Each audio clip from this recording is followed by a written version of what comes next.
Hello everybody, welcome back to my channel where we talk all things finance and investing.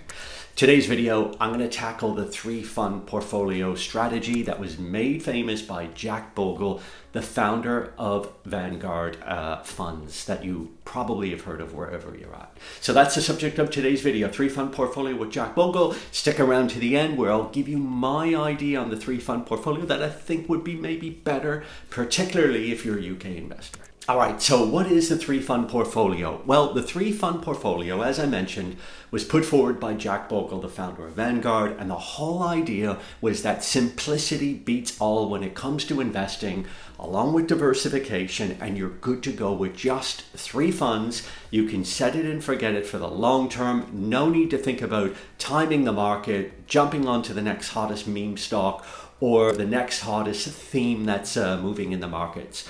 And that was the whole concept of it. It makes it super simple in a world where investing can be massively over complex. He also produced it with the view of having low cost in mind. And that was his whole sort of, rationale or motivation upon setting up Vanguard and promoting index funds, for example.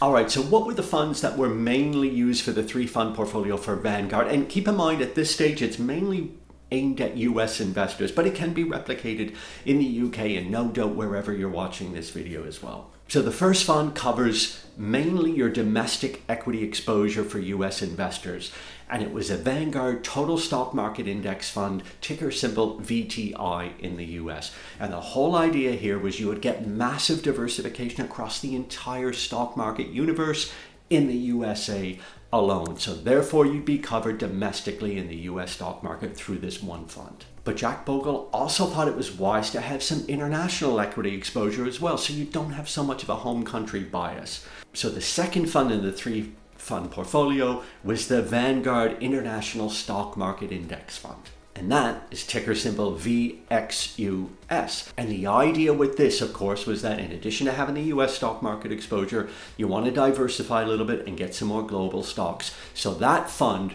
will invest in companies all across the world, mainly in developed markets, but not in the US itself. So that way you're capturing some international stock market exposure as well.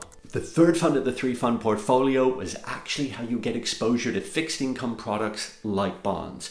And the concept here is, generally speaking, bonds move in the opposite direction of stocks. So when the stock market sells off, your bonds will hold tight or even go up in value.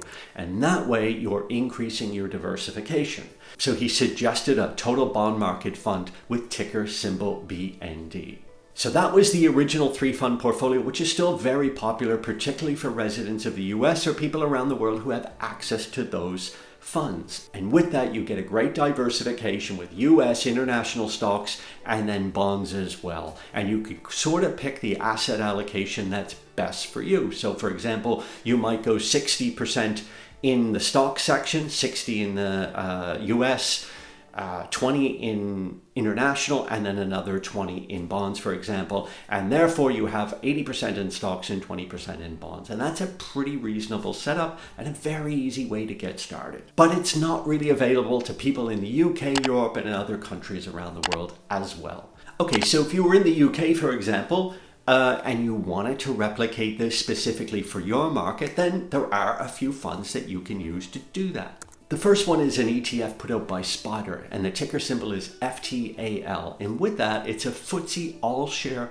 ETF. So by buying that one ETF, you get exposure to all UK stocks if you wanted to do that and have that as your primary holding in your portfolio. If you wanted to only have the FTSE 100, then you could look at ETFs like VUKE or ISF. Both of those are very popular FTSE 100 ETFs. But of course, if you wanted something that captured more of the UK domestic economy, smaller, mid-sized companies in the UK, then VMID is a very popular choice for that. But if you didn't want to have to pick one or the other, then FTAL, as I mentioned earlier, could be the one to go to get a domestic exposure for your portfolio. Okay, so the second fund that you could add in if you wanted to replicate this kind of idea that Jack Bogle has then you could look at an index fund that was put out by Vanguard, which actually invests in global stock markets, excluding the UK. And in this fund, you're going to get some of your exposure to US companies as well. And that is a Vanguard Developed ex-UK Index Fund with ticker symbol VDWXEIA. It's a bit of a mouthful, but you can find it on the Vanguard website if you're looking to get invested in that index fund. Then if you wanted to add some bond funds here in the UK to bring up that fixed income sort of asset allocation for your portfolio, then it's pretty straightforward. VGOV is a very popular one that you could add. And there's also VAGP as well, another aggregate bond fund. So you can have a look at those two. As always, you always want to read all the documents, the key information document, the fact sheets, get an idea whether these are right for you before investing. Of course, none of these are investment recommendations. It's just ideas and things that you could look at if you wanted to replicate this 3-fund portfolio that I mentioned, but specifically for the UK markets and some of the international. Okay, so would I recommend doing that? Would I do that? The short answer is no, I would not. And here's why. I think people should be more or less prioritizing their equity portion to be invested in the US. And the reason for that is around 60 to 70% of the global economy is actually found in the US.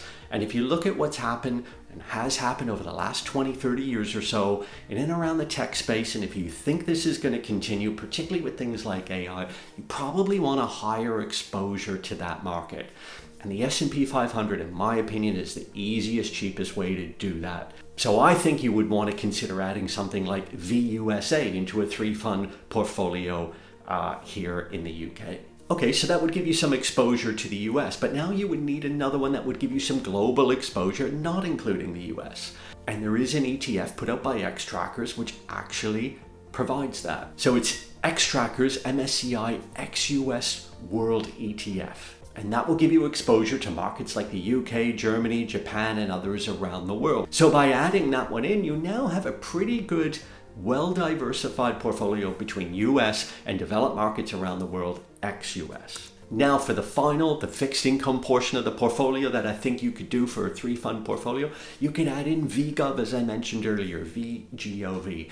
This fund invests in UK government gilts, so it's a great way just to capture some interest rates exposure into your portfolio and get it in a fixed interest format, and therefore it shouldn't be as correlated to the stocks in your other 2 funds that you have. And if you wanted the ultimate peace of mind, you can also look at a money market fund. I did a video on this a few months ago, put a link in the description. Money market funds are a popular option for people who just want to keep some money in cash, ready for a rainy day, or if they think the market is going to sell off. So you could do that as well, and Vanguard has a Vanguard Overnight Sterling Money Market Fund that you could look at. Now, what would I give my asset allocation to each of these 3 funds? Well, if it were me, I would probably go with 60%, maybe even more, into VUSA to really capture those S&P 500 returns, which has averaged around 10% historically. So I would make that a core part of any portfolio. If I had 60% in that, then I may consider 20% in the rest of the world ex-US. That would give me a nice broad diversification around Europe and Asia as well. With the remaining 20%, then I would put that into a bond fund like the one I mentioned, VGov, or even the money market fund. Like this, you can just set it and forget it. You now have 100% invested, of which 20% would be in fixed income or in safe assets, barring any market sell-offs. And I think that might be a great starting point if you're new to investing. So ultimately, you have 80% in stocks and 20% in fixed income. This is a great place to start, particularly if you don't have any experience in the markets. Once you get some experience, you see that you're not letting your emotions get to you too much when the market sells off, then you can consider, if you wish to, going a bit more on the stock allocation. Maybe you want to get up to 85-15 or even 90% into stocks and 10% into cash. The choice is yours, but don't do that until you really know your risk tolerance levels. So as you can see, a 3-fund portfolio can really do the job for you, and the whole key when it comes to investing is keeping it simple. The industry of finance, I've been in it for 20 years and loves to make things way more complicated than it needs to be, and I think it puts off a lot of people. The key is that you actually get invested, and if investing in 3 funds is going to be enough to get you up and running and started, then do it. I highly recommend it. You can also tweak it later as you get more comfortable with the markets being invested and your risk tolerance. But the key is to get started. So if nothing else, use this as inspiration to go from not investing to getting up and running with just 3 funds. Perhaps you're an experienced investor that's been picking stocks, picking funds, changing them month in and month out, and really had enough and realized that you just can't outperform the market like this, which most people cannot, I can tell you that. Then the 3 fund portfolio may be a solution for you to just calm things down a little bit, get invested, and take the emotions out of it. That's my video on the 3 fund portfolio. I hope you found it useful. Let me know, leave me a comment, tell me what you think, tell me what your asset allocation is, how many funds you have in your portfolio.